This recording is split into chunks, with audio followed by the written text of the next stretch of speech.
Paris, March 1943. A crowded café on the Boulevard Saint-Germain, thick with German officers enjoying their afternoon cognac and the illusion of civilized occupation. At a corner table sat Hauptsturmführer Klaus Weber, SD counterintelligence officer responsible for hunting Allied agents in the Paris district. He'd already sent 18 British and French operatives to execution that year, a record he intended to expand. A woman approached his table, mid-30s, elegant, the kind of calculated beauty that Paris specialized in, even under occupation.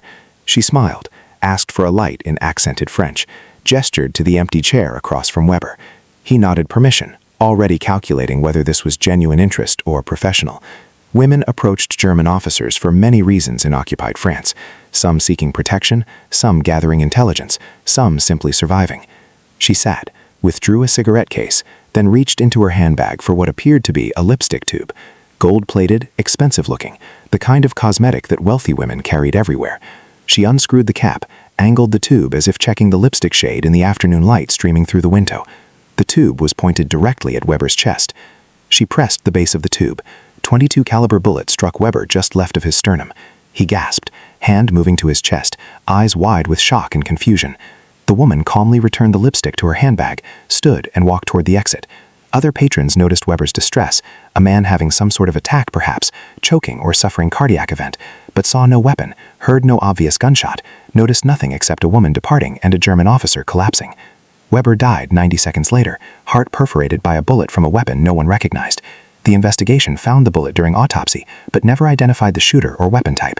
German security circulated descriptions of a woman who'd been seen at Weber's table, but in occupied Paris, thousands of women matched that description. The killer vanished into the crowd, her lipstick gun concealed among the innocent cosmetics in her handbag. This is the story of the lipstick pistol and how British intelligence turned feminine glamour into a delivery system for assassination. Let's go back to 1943. The Special Operations Executive faced a specific challenge: how to arm female agents and resistance members who faced different search procedures than men. German security forces conducted gender-segregated searches. Female guards examined women's belongings more thoroughly than male guards examined men's, particularly items considered feminine: cosmetics, compact mirrors, lipstick tubes. Conventional concealed weapons, button compasses, pencil daggers, even the smallest pistols, all appeared on German lists of known Allied disguises. Gestapo security bulletins warned about buttons that unscrewed, pencils that concealed blades, innocent objects that hid weapons. Female agents needed something so perfectly feminine that German female security personnel would examine it and see only what they expected: cosmetics. The lipstick was culturally perfect. Even during wartime rationing, women across Europe maintained appearances through makeup. Lipstick was simultaneously mundane and luxury, common enough not to arouse suspicion, expensive enough that quality tubes suggested wealth and privilege rather than clandestine operations. A woman carrying lipstick in her handbag was invisible. Security expected it, protocols allowed it, no one questioned it. But could you actually hide a functional firearm inside something as small as a lipstick tube? The engineering challenge was extreme. Diameter of a .22 caliber round, let alone a firing mechanism, barrel, and trigger system. The device had to look, feel, and function externally as a genuine lipstick while containing a complete single-shot firearm internally. Creating a functional firearm disguised as lipstick required solving mechanical challenges that pushed miniaturization to limits. Every millimeter mattered, every component had to serve dual purposes, and the external appearance had to be absolutely perfect. The casing was precision-machined brass tube, gold or silver-plated to match expensive European lipstick brands. The exterior dimensions and appearances were identical to legitimate cosmetics from manufacturers like Coty, Elizabeth Arden, or Guerlain, brands German security personnel recognized and expected. The plating was carefully aged to look used rather than suspiciously new. The lipstick mechanism was completely functional. The top section contained actual lipstick that could be twisted up and down through a standard advancement mechanism. Agents could apply the lipstick to demonstrate functionality if German guards tested it during searches. The lipstick color was typically red or pink, standard shades that appeared in millions of legitimate cosmetic tubes across Europe. The concealed firearm occupied the lower section of the tube, .22 short round. .22 short was the smallest practical lethal cartridge. Anything smaller lacked stopping power. Anything larger wouldn't fit the dimensional constraints. The firing mechanism was ingeniously simple. A spring-loaded striker pin, held back by a small catch mechanism, could be released by pressing a concealed button on the tube's base.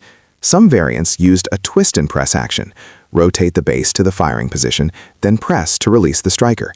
This dual action prevented accidental discharge if the base was inadvertently pressed. The barrel alignment was critical. When the agent pointed the lipstick tube at the target and pressed the firing mechanism, the bullet had to travel straight along the tube's axis without deviation. Misalignment of even a fraction of a millimeter would cause the bullet to strike the interior barrel wall, potentially jamming or causing catastrophic failure.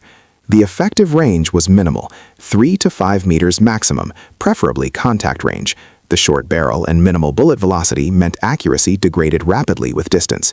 This wasn't a precision weapon for engaging targets across rooms. It was a point-blank assassination tool for situations where the agent could approach the target closely. The stopping power was marginal but sufficient. .22 short bullet carries limited kinetic energy, but at contact range, placement mattered more than power. Shots to the heart, major blood vessels, or brain could be immediately incapacitating. Chest shots, like the one that killed Weber in our opening, might take minutes to prove fatal, time during which the agent had to escape before the target's collapse drew attention. The sound suppression was inherent in the design. The short barrel and small powder charge created relatively little noise, a sharp crack rather than a loud bang, easily masked by ambient noise in crowded environments. Additionally, firing the weapon while pressed against the target's body muffled the sound further, with the target's flesh absorbing acoustic energy. Manufacturing required jeweler-level precision. Each lipstick gun was hand-assembled by craftsmen experienced in creating miniature mechanisms. The barrel had to be perfectly rifled despite its tiny bore. The firing mechanism had to function reliably despite using components measured in millimeters. Quality control tested each unit for functionality, sound signature, and cosmetic appearance. The external cosmetic appearance received equal attention to the mechanical components. The lipstick had to look genuinely used. Slight wear on the casing, lipstick at the appropriate advancement level, subtle imperfections that suggested authentic cosmetic rather than manufactured weapon. Station 9 employed women to create these details, applying makeup expertise to weapons manufacturing. Lipstick pistols saw limited but significant operational use, primarily by female SOE agents and resistance operatives in situations where conventional weapons were impossible to conceal or deploy. The operations were necessarily intimate, requiring agents to approach targets closely, often during social interactions that provided access. The typical employment scenario involved social engineering. Female agents would engineer encounters with target officers or officials in cafes, at cultural events, during administrative interactions, creating situations where close approach seemed natural rather than suspicious. The lipstick provided a weapon that could be displayed openly during these interactions without raising alarms. The draw technique was practiced to appear natural. Agents learned to reach for the lipstick as if checking their makeup, reapplying cosmetics, or simply handling the tube during conversation. The motion of pointing the lipstick toward the target could be disguised as checking the lipstick color and light, gesturing during conversation, or casual handling while speaking. The firing position required precise targeting because of the weapon's limited range and power. .22 short bullets could cause rapidly incapacitating wounds. Headshots were possible but risky due to the skull's tendency to deflect small-caliber bullets unless struck at optimal angles. The post-chop procedure emphasized immediate departure. Unlike longer-range weapons that allowed escape before targets fell, lipstick pistol users were within arm's reach when targets reacted. Training emphasized firing and immediately creating distance, standing and moving toward exits, merging with crowds, departing before the target's collapse drew attention to the shooter. The psychological burden was substantial. Using the lipstick pistol meant intimate killing, shooting someone while close enough to see their eyes, sometimes while engaged in conversation or feigned flirtation. Several female agents reported this disturbed them more than other forms of combat, finding the deception and intimacy more psychologically difficult than expected. Documented uses are sparse due to operational security and the nature of successful assassinations. Survivors who might report attacks typically died, and successful agents rarely filed detailed reports about specific weapons used. However, fragmentary evidence suggests at least a dozen confirmed uses of lipstick pistols during the war. One documented operation involved a female SOE agent in Present who assassinated a Gestapo informer responsible for identifying resistance members. The agent arranged a meeting under pretense of providing information, shot the informer at close range during the conversation, and departed. German investigation found the bullet but never identified the weapon type or shooter. Another operation in Lyon saw a resistance operative use a lipstick pistol against a milice officer who'd been particularly brutal in suppressing French resistance. The assassination occurred in a government office. During the interrogation, she drew the lipstick, fired at point-blank range, and escaped in the confusion. The milice never understood how she'd been armed during a search that should have identified any weapons. The lipstick pistol was devastating in specific scenarios but had severe limitations that constrained its utility. Understanding both the capabilities and constraints provides realistic assessment of the weapon's actual battlefield value. The single-shot limitation was fundamental. After firing, the agent was disarmed until the weapon could be reloaded, which required disassembling the tube and inserting a new cartridge. In hostile territory, reloading was rarely practical or safe. The weapon provided one chance. If the first shot failed to incapacitate, the agent had no follow-up capability. The minimal stopping power meant that even successful hits might not produce immediate incapacitation. Targets could remain conscious and functional for critical seconds or minutes after being shot, potentially raising alarms, identifying the shooter, or even physically attacking. Several training scenarios emphasized that agents needed immediate escape plans that didn't depend on instant target collapse. The reliability was questionable due to the miniaturized mechanisms. The tiny firing pin, minimal spring force, and limited powder charge meant that misfires were more common than with conventional firearms. Agents were taught to have backup plans if the weapon failed to fire, alternative escape routes, cover stories, or secondary weapons if available. The cultural context of women using cosmetics as weapons created ethical debates within MI9 and SOE. Some officials worried that weaponizing feminine items would lead German forces to treat all women more harshly, conducting more invasive searches and showing less leniency. Others argued that German occupation already treated women brutally and that providing effective weapons was justified. The intimate nature of lipstick pistol assassinations troubled some participants. The weapon required deception at personal levels, feigning interest, engaging in conversation, exploiting social conventions about gender and attractiveness to gain access, then killing at intimate range. Some female agents felt this was manipulative and degrading in ways that conventional combat wasn't. The targeting of specific individuals raised questions about whether these were legitimate military operations or assassinations that violated laws of war. German officers, even counterintelligence and security personnel, were uniformed combatants, theoretically protected by Geneva Conventions when not engaged in active combat. The lipstick pistol enabled killings that some critics viewed as murder rather than warfare. German responses when they discovered the weapon were predictably harsh. Security bulletins warned female guards to examine cosmetics more carefully. Some facilities banned cosmetics entirely, forcing women to surrender lipstick, powder compacts, and similar items before entering secure areas. These measures were disruptive and unpopular, but demonstrated German concern about the threat. After 1945, the lipstick pistol concept influenced Cold War-era development of concealed weapons, though the specific designs evolved significantly. Intelligence agencies worldwide recognized the potential of disguising weapons as cosmetics and personal items. 5mm weapon disguised as a lipstick tube reportedly used in at least one assassination attempt against a Soviet defector. The KGB version incorporated improvements over the World War II British design, including more reliable firing mechanism and slightly more powerful ammunition. Whether the KGB copied British designs or developed independently remains debated.